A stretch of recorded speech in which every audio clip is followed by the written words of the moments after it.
The businesses that actually make their owners rich have one thing in common. They don't need the owner there to keep it running. You press start on a washing machine and you walk away. You don't need to stand there for 90 flipping minutes, keeping an eye on it to make sure that it's doing its job, convinced it's going to flood the kitchen the second you're not watching. And yet that's exactly how most business owners run their business, hovering over every cycle, certain that the moment they look away, something's going to flood. The hustle culture that's been sold to you on every podcast and every Instagram reel, every flipping YouTube channel tells you that it's just what it takes. Stand there, watch it, never walk away. And it's an outrageous lie. And it's not your answer. It never was.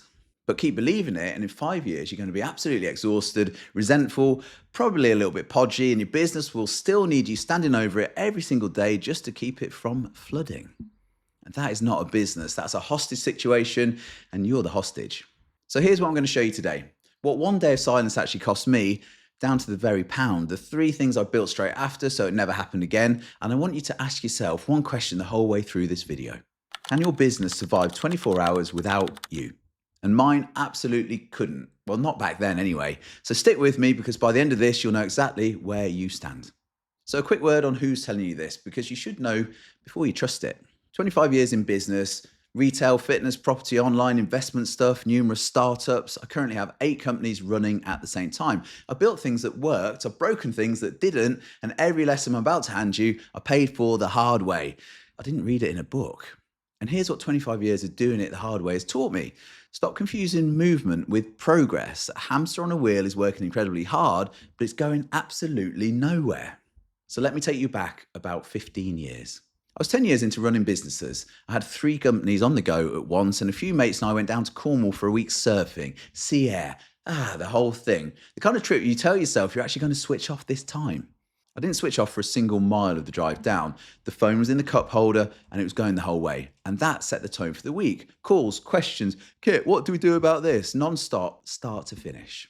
My mates thought it was hilarious. Every one of them worked for someone else. They clocked off the second they left the office. Their phones were face down for the week. There wasn't a care in the world. And then there was me. I was pacing outside with my phone glued to my ear while they were already 3 pints in before lunchtime. And that's why you earn the big bucks, Kit, was their go-to phrase. And that bit actually stung. I wasn't earning big bucks. Every time I launched something new, every penny just went straight back into it. Growth, stock, wages, the lot. I did the maths properly once, and my take-home pay divided by the hours I put in, well, it was about £2.50 an hour. A lot less than any one of the mates laughing at me. However, on day 3 of the trip, there was nothing. There's no calls. There wasn't one thing happening. And for about 12 hours, I thought, brilliant. This is what it's supposed to feel like. But it wasn't them doing their jobs. It was silence. There's a difference.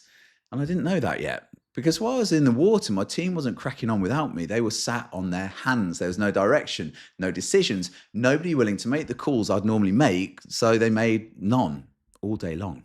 And I didn't find out until the next morning. It was a beautiful day, actually. One of those rare, proper, unusual, warm British mornings. Sat at the beach with a coffee, having a genuinely lovely time. And then I checked the numbers. In the 24 hours my team had gone quiet, we had lost £18,726. Not a rounded up guess, that's the actual figure. It was gone because nobody did a single thing without me. The holiday was ruined from that point, and if I'm honest, that morning on the beach is the one that I still think about. One quiet day cost more than every noisy phone-in-hand day before it ever happened combined.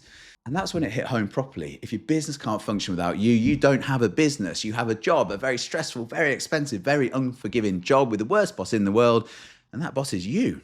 And this is the bit that might sting a little bit, so brace yourself. You, sir or madam, are the problem.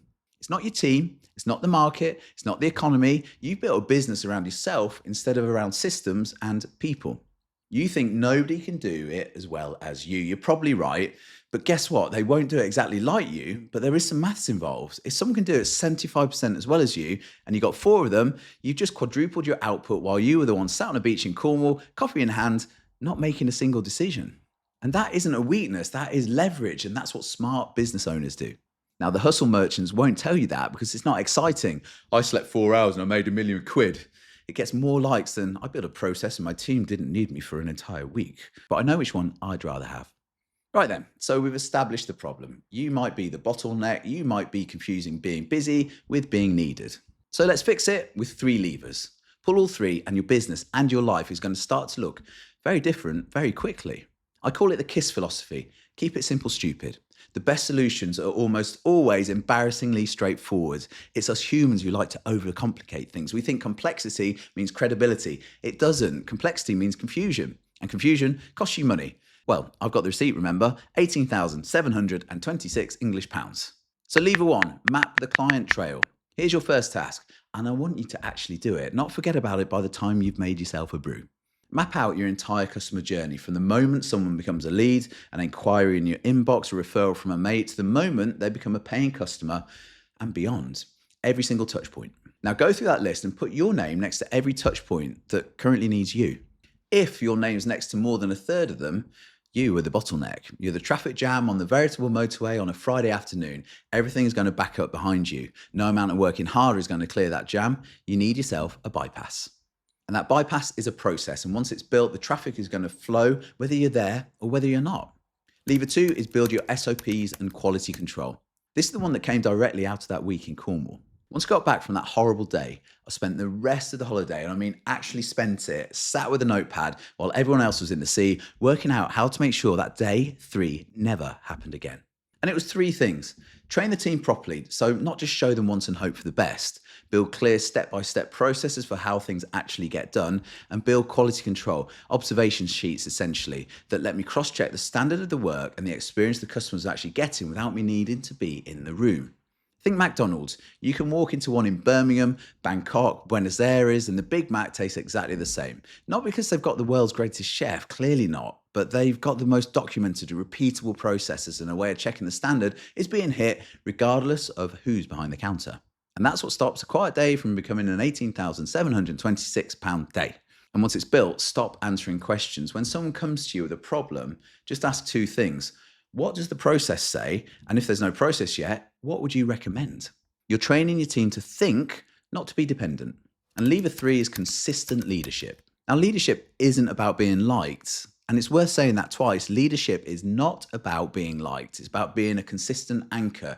Your team needs to know where they stand always. If someone's slipping, tell them clearly and kindly. If someone's doing something brilliant, tell them specifically, not great job, but why it mattered to you in the business. Be the veritable North Star. It doesn't move. It doesn't have bad days. It just sits there. It's reliable. It's always pointing in the same direction. Is that north? Yeah, maybe. When you lead consistently, your team stops needing you for reassurance. They know what's expected. They get on with it, which means the next time you're on a beach, day 3 doesn't cost you anything at all. I still go back to Cornwall most years. I've got the same mates. Sometimes it's the same week, the same ones who used to laugh at me on the phone.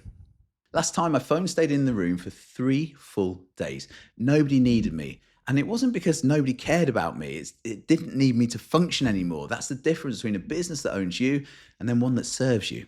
Recently, someone asked me what I actually take home an hour these days as a business owner. It was the first time in 15 years I've actually enjoyed answering that question. Ask me in the comments and I might just tell you. Anywho, back to it. I spent years building the first businesses. They cost me holidays, weekends, nearly 19 grand in a single afternoon that I wasn't even working, but I rebuilt them smarter and leaner with a team that could think without me in the room. And you can do the same. If you're still watching this, I suspect you already know that you need to. Ooh, right. So we've covered quite a lot today. Why the hustle culture is a lie, what one quiet day actually cost me and probably you with a different number, and 3 levers to make sure your business doesn't need you in the room to function. Map your client trail, build your SOPs and your quality control, and lead consistently. It's not complicated, it's not expensive, it's just deliberate. Now, lever 1 is where most people actually get stuck because mapping the client trail properly is a bit of a nose. So I built this tool for you. It's called the Client Trail Mapper. Clever, eh? It's 1 page, fill it in, and you have a clear list of exactly where your name is showing up too often in your own business and where the bottleneck actually is. The link's in the description. It takes, 5 minutes? There's no email gate, there's no nonsense. It's just the tool. It's a gift.